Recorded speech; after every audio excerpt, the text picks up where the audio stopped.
I don't want to cause you any worry, but as someone who's been to prison twice for alcohol-related violence, been glassed across the face by a drunk person and put in hospital, I think it's fair to say I've experienced some of the lowest of the lows.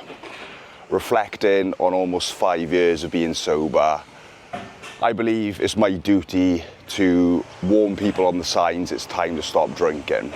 For those of you who don't know me, my name's Ben.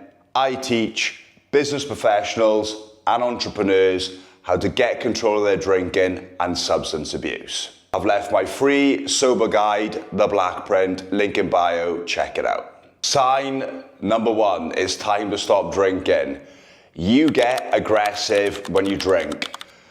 Now, I'm pretty much qualified more than anybody that I know to talk about this. Quite simply because when I was at the age of, I think it was 18 and 20, I got arrested twice for fighting whilst drinking outside in nightclubs and bars.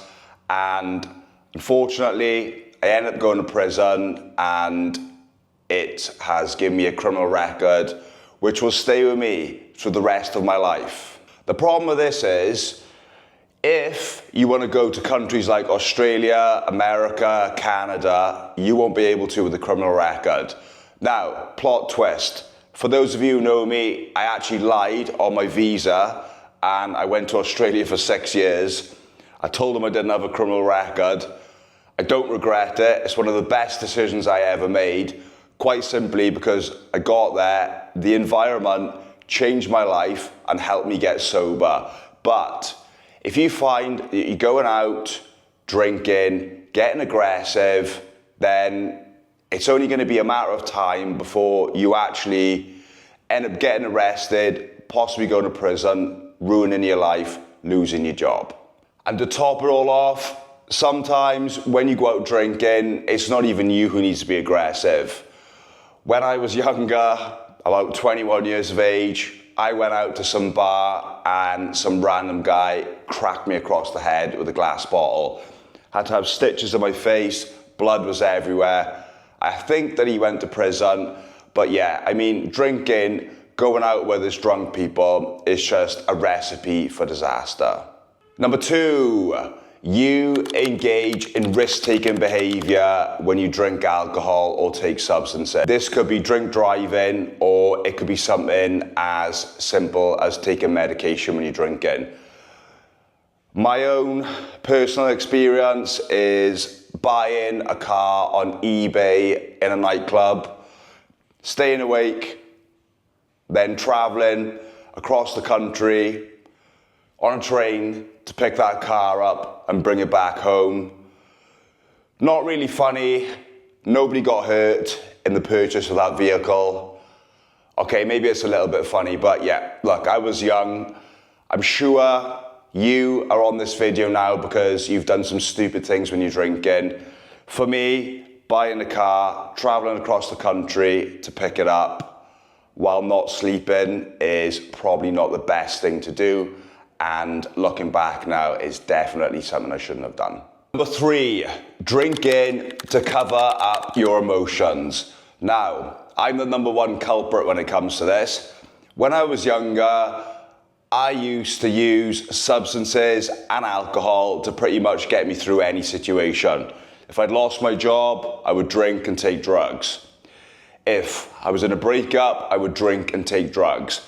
Anything happened, I would just use that to mask the pain. I didn't even realize I was doing it. I just knew that if something was going wrong in my life and I was feeling some sort of pain, then if I had a beer or 2, then that pain would go away.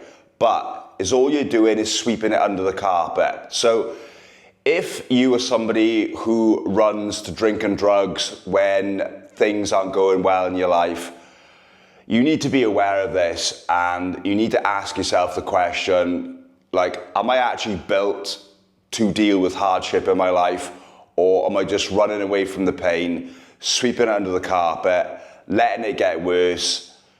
You need to have a serious think about this. Next up, we have failing to control your drinking. Now, I've made numerous videos saying control your drinking, because everyone I speak to, they're afraid of letting this identity go, of quitting drinking. So they always think the best thing for them is just to be able to control their drinking. But if you could control your drinking, you would have done it by now and you wouldn't be watching this video. Every time we say to ourselves, we're going to control our drinking or substance abuse, and we don't, we actually lose a little bit of belief in ourselves, and that is never good.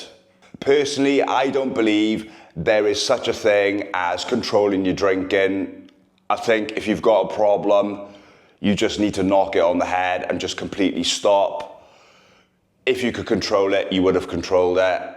I tried to control it for years and years. I used to go maybe weeks, months without drinking, and then I would go back twice as hard and I'd do all the hard work. Next up, we have memory loss. Now, for me, I have got memory gaps where I used to go out and drink and I couldn't remember what happened. Now, a lot of guys, they actually go and I think they black out and they don't remember the whole night. For me, that never happened, but there's definitely been periods of what happened last night, and then somebody's told me that I've done something really embarrassing, and I'm like, did I actually get my out when I was drunk? And they're telling me that I have, and I'm like, I hope I didn't, and I don't actually know. So yeah, I mean, if you are experiencing blackouts, then you could potentially kill someone. That is an extreme scenario, but you could actually kill someone or do something really bad and you wouldn't remember it, and you could get in a lot of trouble. So if you are having blackouts, then that's probably a sign that alcohol needs to go. Next up, we have financial destruction. Now, this can come in certain forms, okay? So you're going to get older and you're going to start to earn more money, so you're going to have more disposable income to waste on drink and drugs. So this is bad because technically I found myself drinking more and taking more drugs as I got older. The more money I had and the more spare time I had, the more I would consume. But equally, not just the money that you're spending. I'll tell you a little story. I had to go to a solicitor. I spent $2,000 on her, and I went to see her on a Friday afternoon, and she was actually complaining to me that she was hungover because she drank too much on the Thursday night. Now, you don't expect that from a professional person. Maybe she needed my help, but you have to ask yourself, if you run your own business, how many potential clients are you losing out because, quite simply, you're not setting a good example and you're just not performing? Next up, we have losing interest in hobbies. Now, from my own experience, when I was around about the age of 16 and I'd left school, I used to play football as a kid, and when I found drinking, I found drugs, house parties and girls, I basically stopped playing football. And there was a period in my life where I didn't do any sports until I started kickboxing at the age of 24.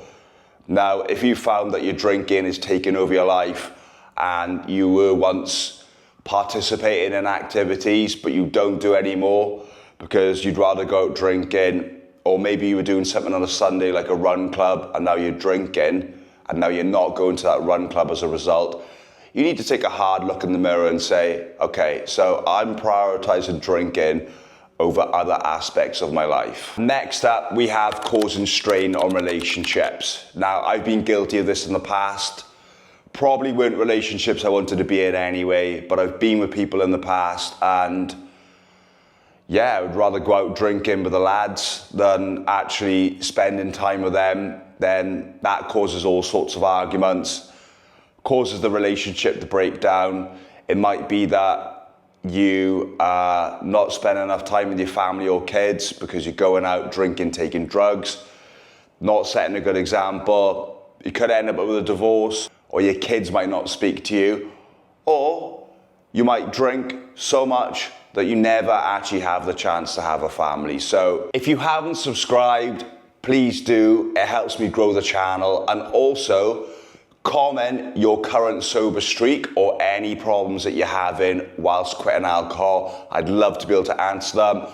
Also, the black print is in link of description. It is a guide to get you sober and keep you sober and help you reach peak performance. So I thank you for watching, and I will see you in the next one.